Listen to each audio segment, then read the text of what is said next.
Well, do we have any prayer requests?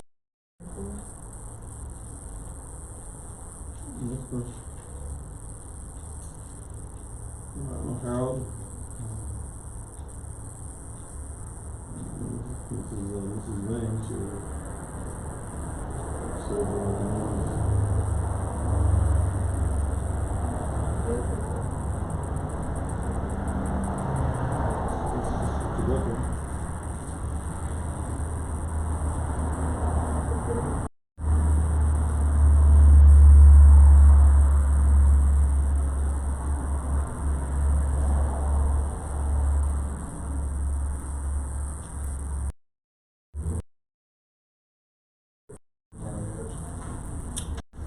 Father, I thank you, Lord, for this day, Lord. We thank you, Lord, for being here. We thank you, Lord, for your grace, your mercy, your blessings. We thank you, Lord, for your commitment to us. As we gather here to study your word, we pray that our hearts and minds are open to your word. And for the depths of your word, speak to us. We pray for these we have been praying for and trying to bring clarity to the issues that they're dealing with. We pray that you continue to help us as a church and to lead us accordingly to your will and your way. We thank you, Lord, for all of your blessings you've done today. Lord, you've brought us here, a new day that we have never seen before. You've gathered us. So we're so thankful for your commitment to us, your faithfulness to us, Lord. We worship you, we look to you, Lord, as being the author and finisher. We pray for these who been lifting us so often in prayer, Father. Many of them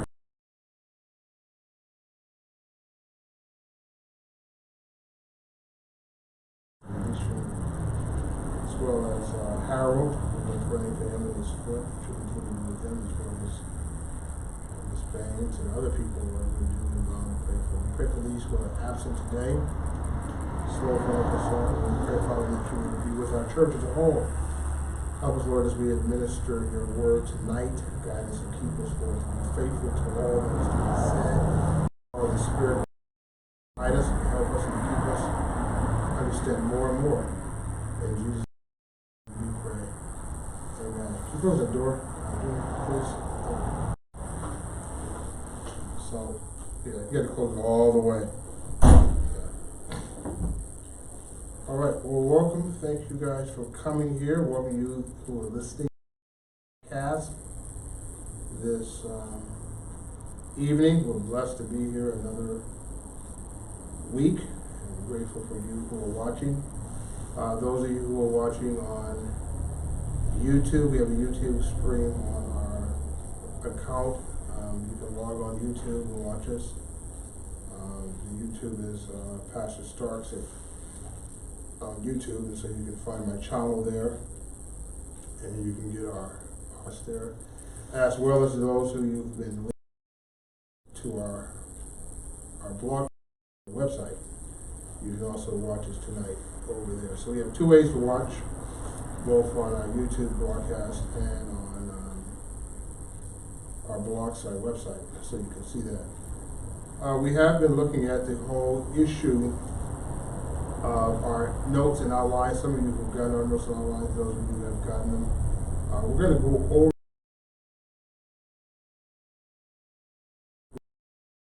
the rest of our notes on chapter 3. We're going to go back over.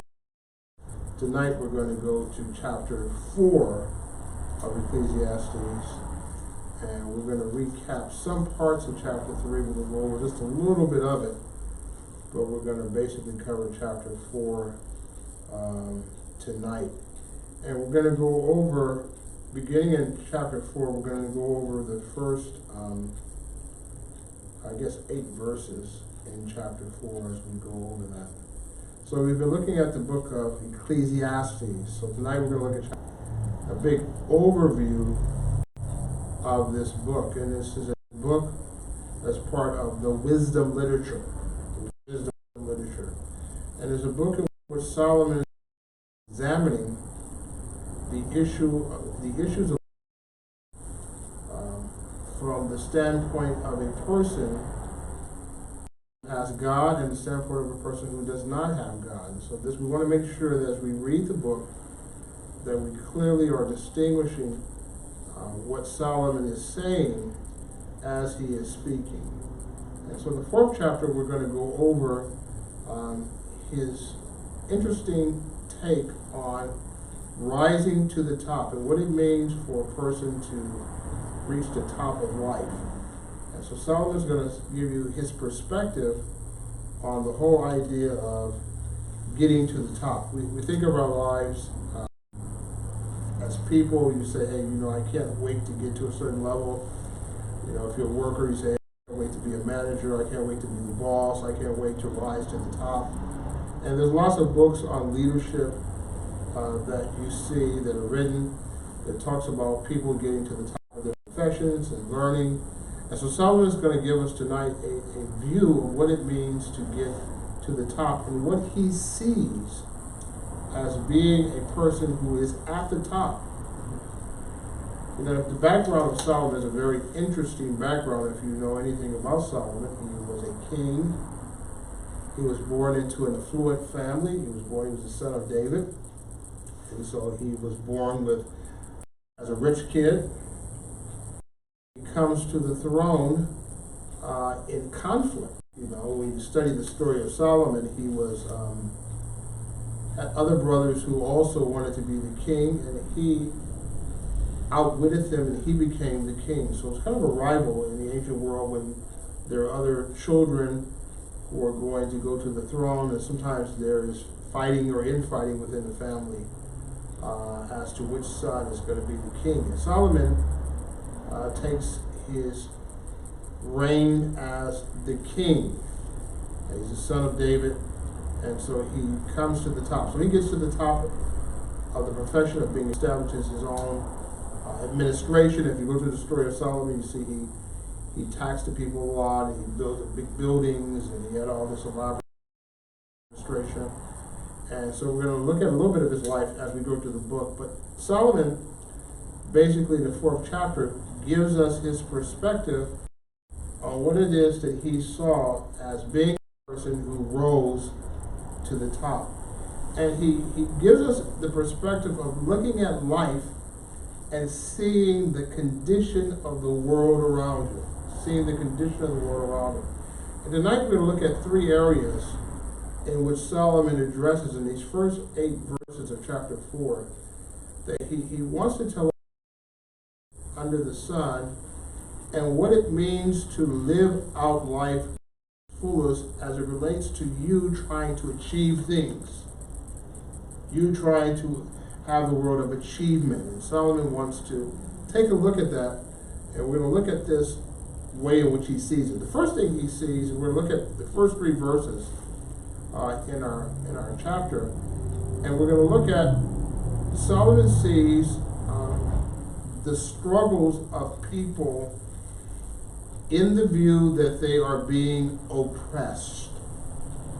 Looks at people under the realm of being oppressed. And he's going to examine that, and he's going to tell what he sees and what that looks like from a person who is very wealthy, obviously. And he's going to give you his on those people oppressed, the people who are held down, the people who are taken advantage of, the people who are given the bad lot in life. Solomon says, I see them, I notice them. And so the first 3 verses, he wants to give us his perspective on what that looks like. So someone read for us, if you can, verses 1, verses 2, and verses 3 of chapter 4 in Ecclesiastes. We're going to look at this issue of oppression. Read from aloud. Then I returned and considered all the oppression that is done under the sun. And look, the tears of the oppressed, but they have no comforter.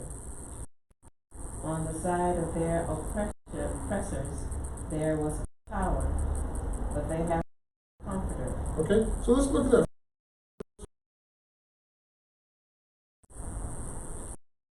He sees 2 groups of people. He sees the people that are oppressed, and he sees the people who are doing the oppression. The powerful and the people that have no power. And he's able to examine them. The first thing he says, he sees the tears of what? The people who are being oppressed. And he says they don't have anyone to comfort them.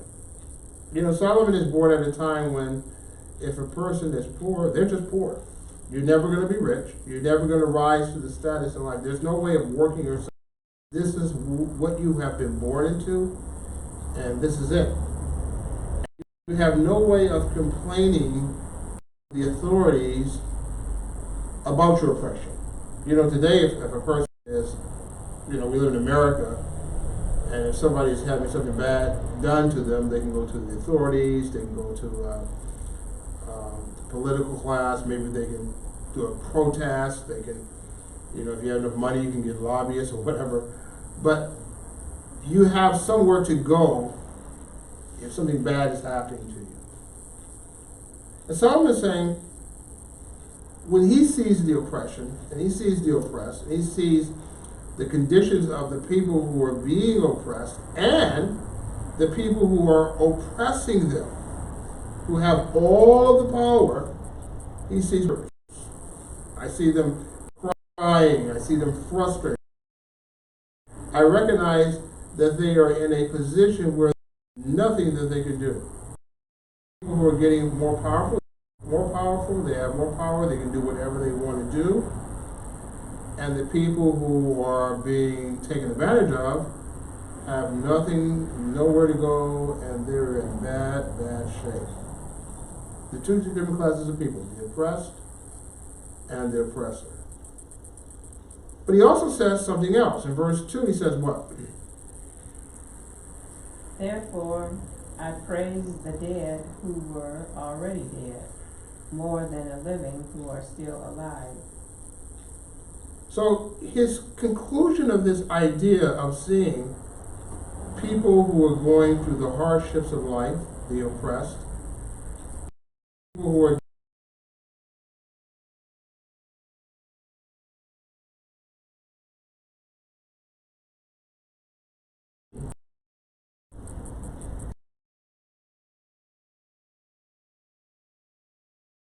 or if you died. Okay? Verse 3 says what? Yet, better than both is he who has never existed, who has not seen the evil work that is done under the sun. Okay? So he now brings you, says, how about this? This is the best way to look at it. If there is for that person to see at all this evil that is going on, they're not born, they don't have to deal with it. In many ways, the issue of the oppressed and the oppressor is the same thing. The oppressor eventually is going to die, and that's going to be the end of his life. And the person is being oppressed is going to die, and that's going to be the end of their life. The life that Solomon sees is as this evil that is going on that I have noticed. A better way of looking at it is, how about if you're just not even born? A sense of fatalism. You know, the best way to deal with it is that people are not. People can say that whole concept of life even today.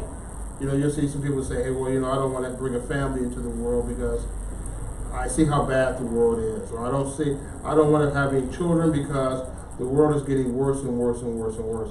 So Solomon sees that a man under the sun can seriously consider that mindset of seeing the oppression and the oppressor and come to the conclusion that it's better not to be born at all. Now, the next thing he wants to see, he wants to look at the aspect of what it means to see life in a much bigger scale than this. He wants to see, what does it mean when a person is moving into the only having things, but working to get things. What does it mean when a person is toiling? What does it mean for a person to constantly work and to achieve? What does it mean to gather things as you're going to the top, and Solomon sees life from the top, he sees those who are oppressed and those who are oppressing, but he sees the aspect of working to get to the top. Really, what does it mean? What does it mean to accomplish and get to the top by doing something or working and going to your job and going whatever it is that you're getting to? What does it mean to do all of this work? Now, there's a lot of people who put all their time and energy into their job. There's a lot of people who feel, hey, if I work hard, I'm going to achieve something in life. The harder I work, the more stuff I'm going to get. Solomon has a different way and an interesting way of looking at the entire aspect of what it means when he sees a person who is working and going through the motions of trying to achieve and to get more in life. So let's look at what he says, beginning at we start at verse 3, right? I'll read from verse 4 for us. I'm going to read out of the NIV, so maybe a little bit different, because that's what I've been studying out of. And it says, verse 4, "And I saw that all the toil and all achievement springs from one person's envy of another." This too is meaningless. It's like after the wind. Now Solomon has a very interesting point. He thinks, and he brings into bigger picture of why people are working. They are working to see themselves in a sense of superiority, or they see themselves in a sense of being envious of other people. He says people are achieving things, but they're achieving things because they're envious of people. Now, this is a very interesting take that he has, that he's seeing in life. He has noticed that people, when they see other people have something, they want something better. You know, you'll see this when people get cars. You see people buy a car, and they'll see, well, I want this person who has another car, and I want a car better than that. They'll see the neighbor build something on their house, and they say, well, I want to build something, but I want to build it a little bit better than that. They become of what they see other people have. You see, it's like, in other words, trying to keep up with the Joneses. And Solomon has noticed that in the life of living under the sun, people are doing this. You know, people are not content with what they have. They see the neighbor, he has a brand new car, and they say, hey, you know what?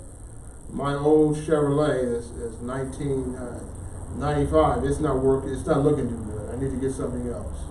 Or I have an old Ford, and this other guy has a brand new Cadillac. I want to eventually get me a Cadillac as well. Solomon sees that aspect of people toiling because they're envious, or they see other people with things. Probably one of the main reasons that people are in the conflicts that they're in are doing what they're doing to get wealth.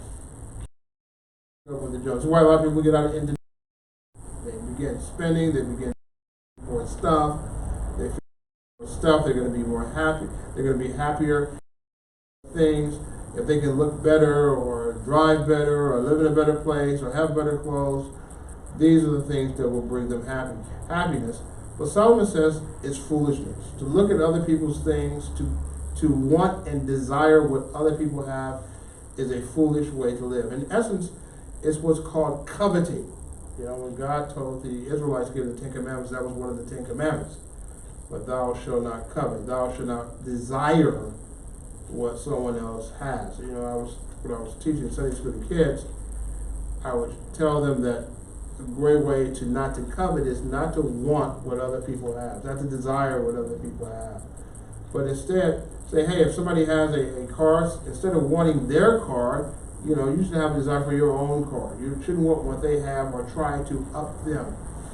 You should be content with what you have and desire something for yourself, but not to compete against them and not to desire what they have. So coveting is a huge problem with a lot of people. You'll see people coveting in a number of different ways. They may covet, they may want what you have. They may ask you something, say, do you want to sell it? They see what you have, and they're asking you, do you want that particular item? Now, you may have not even thought about selling it, but they have already coveted it by asking, do you want to sell it? do you want to give it away? I see that I want it, I want to know, do what? Do you want it? And that's a form of coveting. And Solomon sees that in the bigger picture of one going to the top, and that people are trying to get to the top, and trying to get more. One of the ways in which they see more is that they see it out of envy.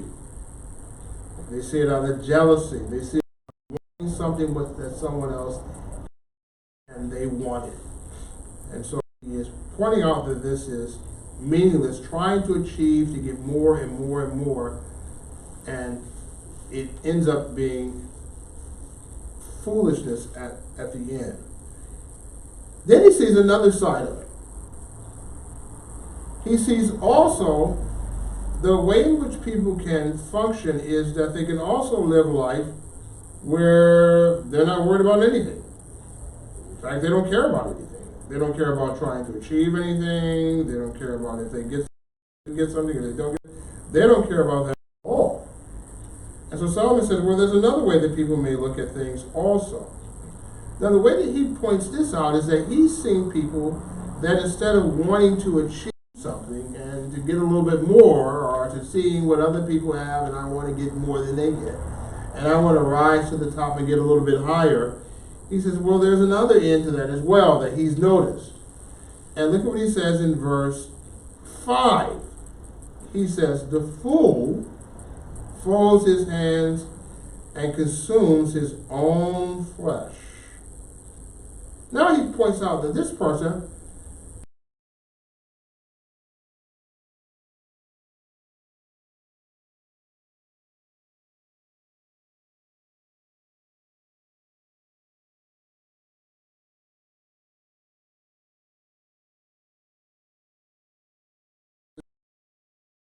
away. They're eating up themselves. They're eating up their time. They're eating up their energy. Because now he says, this is the other side. You have one side who is working all the time to get to the top, just because they see what other people have and they want to get more, they want to get more, they want to get more. But there's another person that says, well, I'm just going to relax. Folding their hands. That's what he means, folding their hands. Putting their hands like this and just relaxing. And he says, they're what? Eating, he uses the term, eating their flesh. In other words, wasting away. Consuming their own time. Eating up all of their energy, doing nothing. So he says, I've seen that too. I've seen people sitting around, and I've seen people who are... What's the balance here? Well, he's going to tell you the balance in a minute, because he's going to get to verse 6. He says, this is what I think is the balance, he says. Verse 6, he says, one hand full of rest is better than two fists full of labor and striving after the wind. Now, what do you think that means when you look at that verse? He's presenting a picture of balance. He says, rather than you working non-stop, fulfilling your labor and doing more, and you can't rest, he says it's better to get some rest. He says, rather than trying to have two hands full of stuff, why not have one hand full of stuff? And rest, rather than trying to have two hands and get all that you can get. In other words, trying to get all that you can get with two hands, it's better to get all that you can get with one hand. Other hand can rest, and you can rest. So there's a balance to life, Solomon says, is a way to look at life. There's no need of you rushing and bushing to achieve all that you can achieve, and you enjoy what it is that you have achieved. A lot of times I'm going into affluent neighborhoods and visiting people, and oftentimes the people who have these fancy homes and they have all this stuff, they're not there. Usually they have a brother or is sick, but they're working 12 hours a day, 5 to 6 a week, and here's this beautiful house and there's all this stuff that they have, this beautiful neighborhood that they live in, and they have no time to enjoy what it is that they have because they've been running around. Now Solomon is a prime example of a person who could really see that. Remember the story of Solomon is that he was the wealthiest person ever lived. The story of Solomon is that God granted him and said, you can have anything that you want, and Solomon chose wisdom, remember the story, And God, because he chose wisdom, rewarded him with having all the wealth that he would ever need. Gave him everything that he ever wanted. So Solomon was able to grasp the concept of what it means to toil and work and do all of these things and not do. And he says the balance is that you can do some things, just keep and enjoy life in the balance. Rest, but also work. Rest, but also have a purpose with your time. Rest, but become busy in doing something. You don't have to strive all of the time to try to achieve things. And he sees the balance.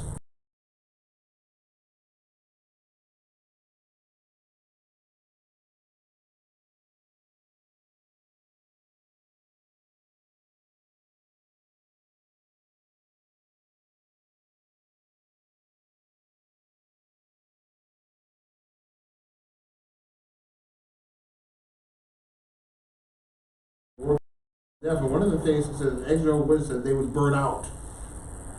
They would burn out and they would in their religion. The religion had wore them out working. And so Solomon, in many ways, in this particular text, presents to us a picture of really of the way in which we're to see ourselves as believers. That the issue of our lives is not a life of working and working to be saved. But the balance is that we are working in Christ, and our laboring in him is not doing something. And so therefore the work that we're doing is a resting work. That's what Christ says. It's come unto me, all you that are heavy laden, and I will give you rest, for my yoke is easy and my burden is light. He provides for us the balance of life. Christ is the balancer. He brings to us the joy and the peace of living our lives as believers. And so Solomon has brought into this clarity a balance of what it means to live in life under the realm of toil. Under the realm of toil. Now, let's look at this again. We're going to look at the final verses, in verses 7 through 8. Solomon also sees something that's very interesting. He sees what I think is really interesting. He sees something called, in living life, I see a form of disillusionment.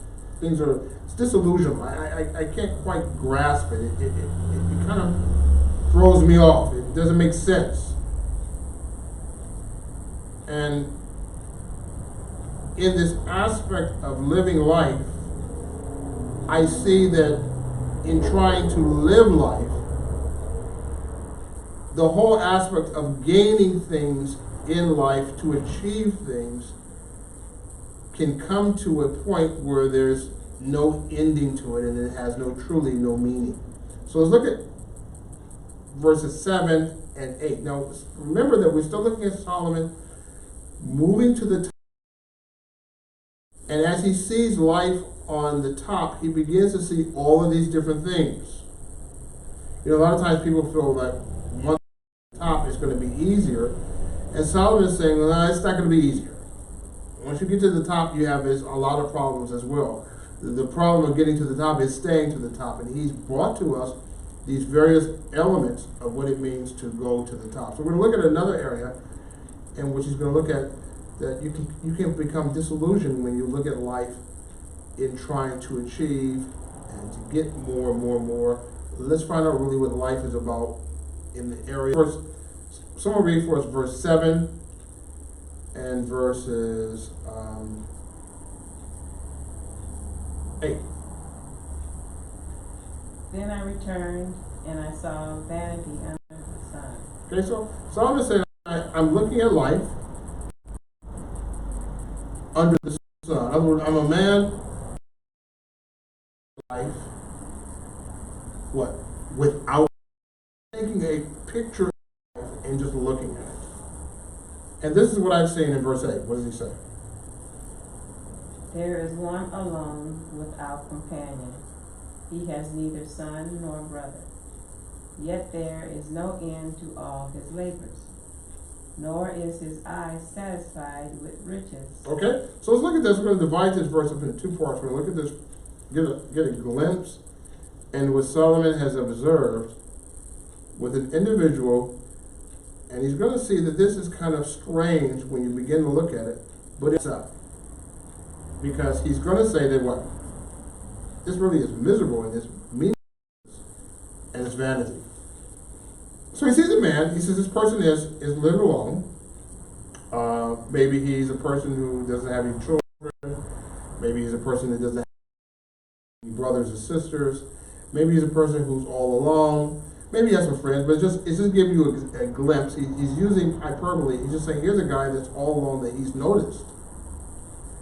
And he's bringing a picture of what he sees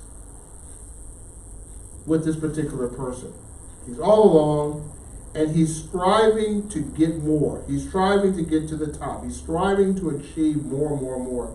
And he says, whatever he sees, his eyes want. So his functioning, as he's functioning in his life, is to achieve things. Now, the essence is it doesn't even seem like he has a goal to why he's achieving things.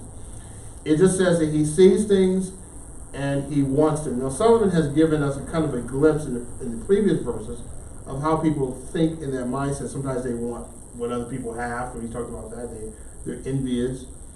But he brings clarity into an individual who is alone, who wants to achieve things, and sees all his heart's desires, and he's going to work, and he's going to toil.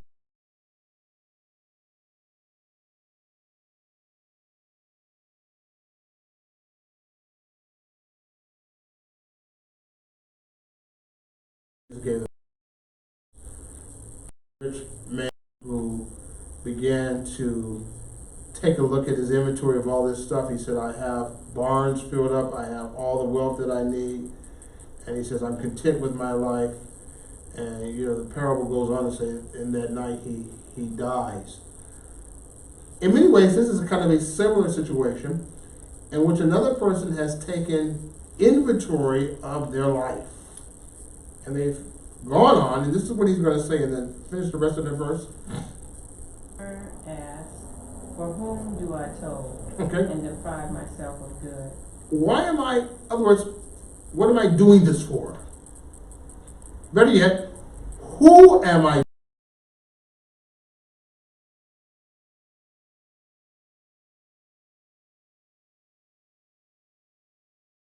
I'm just working and I'm acquiring things, and I really can't grasp what am I doing that for. So Solomon has reached out and he's seen that there are people who are functioning like this.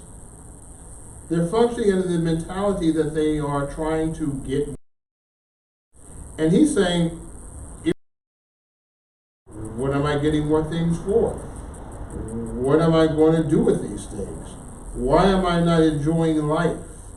Why am I trying to get more and more things? Because in reality, I don't have anybody to give it to after I die. I don't have anybody to leave it to. I'm getting all this stuff. What am I going to do with this stuff?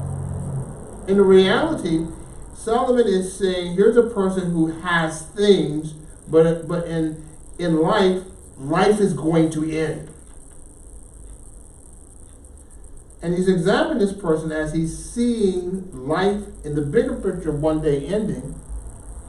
And this person coming to that mentality of recognizing, I have all this stuff. I have no one to leave it to. I'm gathering more things. I have all these things. And this is really confusion. Because what? Solomon says what? Finish reading? This also is vanity and a grave misfortune. It's miserable. That's basically what he's saying. It's useless and it's miserable. For me to work and to achieve things, and just to achieve things and to look at life, Solomon says, when you think about it, why does a person do this?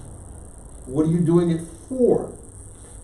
What are you trying to achieve things for? What do you have the stuff for? Why are you getting more and more things? What do you have to do with that? Because this person has what? He has no one to leave the stuff to. He's going to leave it all behind. And rather looking at trying to just gather and sit around and just get more stuff, why not enjoy your life? Why not get something out of the life that you have? And that's the question that person's asking themselves. They really are asking themselves, why am I depriving myself of enjoyment? Why am I living life to get more stuff? The world that we live in, really in America today, we live in a very interesting world in America in that people are deeply entrenched in consumerism, consuming and gathering more things, trying to get more things, trying to achieve more wealth, trying to buy more things. But in the end, it doesn't make any difference because we're going to have to leave it all behind anyway. You know, you can buy all the stuff that you want to buy, you can have all the wealth you want to have, but ultimately, we all leave it behind. There's no comfort for the rich, there's no comfort for the poor, because what they both leave everything behind. True, a rich person may have a better life for a while, they feel better, but in the end, the rich person, just like the poor person, dies. And Solomon says, in seeing this and what I've seen, he says, this is just vanity. Rising to the top to achieve, to get to the top, and once you get to the top, what does it mean? And he says, it's especially strange for a person who doesn't have anybody to leave the money to. He doesn't have any sons, this is what he said, he doesn't have any family, doesn't have any children. And the idea of living life for yourself and through yourself and in yourself ultimately is vanity, and he says it's a miserable way to live. The Christian is a unique person, and that the Christian has a purpose for their lives. They understand that the issue that their lives are is that they're not to look at as being their happiness or the wealth as being their happiness. They are to find contentment in the Lord. They're to be content, not what God has given to them. They don't have to be envious of what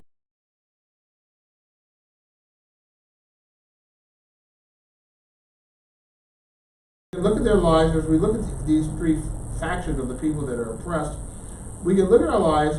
Even if we are oppressed, we know ultimately God is dealing with the issues of our lives, and whatever oppression that we're going through is going to work to good, to benefit for us as believers. That we have a hope that's beyond this life. So many people are worried about the things that they're going through in this life and the struggles that they're having in this life and the oppression that they may be going through. And that's true, and then one day God will make everything right. So the Christian has that hope that he's going through. Ultimately, God one day will make it better, and we have the great sense of recognizing that the world that we live in, this is not our home. That we have an ultimate place in which Christ, as Bible says, Christ says, I'm going to prepare a place for you. That we have a place with God, and our purpose is with God and the advancement of his kingdom. So we don't have to worry about when we see oppression or if we are being oppressed. And we don't have to, as we live in life, achieve to try to get to the top and to be, as Solomon says, I wanting what other people have. We can look at our lives and what God has already given to us. We can be content with the things that he has provided. We can recognize that he has given to us, as it says in Ephesians, all spiritual blessings. We have everything that we need in Christ. We recognize that the world that we live in is passing away. We recognize that the things that we see here on earth are merely temporary. We have an advantage over the world, that the things of the world, God has told us that the world and the lust thereof are passing away. So the believer has contentment and hope in that. And the believer also doesn't have to be disillusioned with this life, of thinking that this life is all over and there's nothing to live for. No, yes, we have things that we're going to go through. We're going to go through sickness and trials and tribulations. We ultimately recognize that we have a greater hope for our lives. So we have a greater joy of our lives. We have a contentment that one day will be with him. despite the world that we live in. Yes, we live in a world that has many problems, many struggles, many issues, many trials, many tribulations. And having the fact that we are connected to God and with Him brings great joy to our lives. And we can, you know, I have a tendency sometimes when things are going bad or things are not going well or things are going rough, I have a tendency to want to use other things as a coping mechanism to deal with the stress or the trials and the problems. But really, the way that we deal with the trials and the problems and the stress of life is not to be disillusioned, but in fact it's to conquer. He will give us the strength. He will give us the ability to recognize the true purpose in life. And so Solomon, as we look at the lesson for tonight, we see that he sees life as a man living under the sun. These are the three areas that he looks at. Sees that trying to achieve and get to the top ultimately is more problems when you get there. You think that you have no problems when you get to the top. If only I can get to the top. And Solomon has pointed out that, you know, it's not what you think it is. You know, he says, I've had money and I know what it is to be at the top. And being at the top is not what you think it is. So as Christians, let's put our hope and our trust in Christ. Next time we'll meet, we will finish chapter 4. Chapter 4 is not a long chapter, I don't think. It's a short chapter, only verse 16. So through that, and we'll talk about that the next time that we meet. And we'll go over from verses 9 through 16. So read over those. If you get a chance, read through the entire book. It's a very good book to read. You probably can read through it a few times. And before we get to the rest of the chapter, over it, chapter 4, you read it again, and go over some of your notes, and we'll talk about the notes next time that we meet. We will have a little bit shorter lesson next time we meet, but we'll go over some of the lessons that we've learned so far from the first 3 chapters and part of chapter 4 as well. Any questions? Any comments? Okay, if nothing else, let's pray. Christ. Well, thank you for your word. We thank you for the power of the word. We thank you for what has been. We pray that the ears of these who have heard your word, Lord, that they will penetrate our hearts. That as we study your word, that we will become blessed by it. We pray that the Holy Spirit will bring the truth. We pray that it will bring conviction.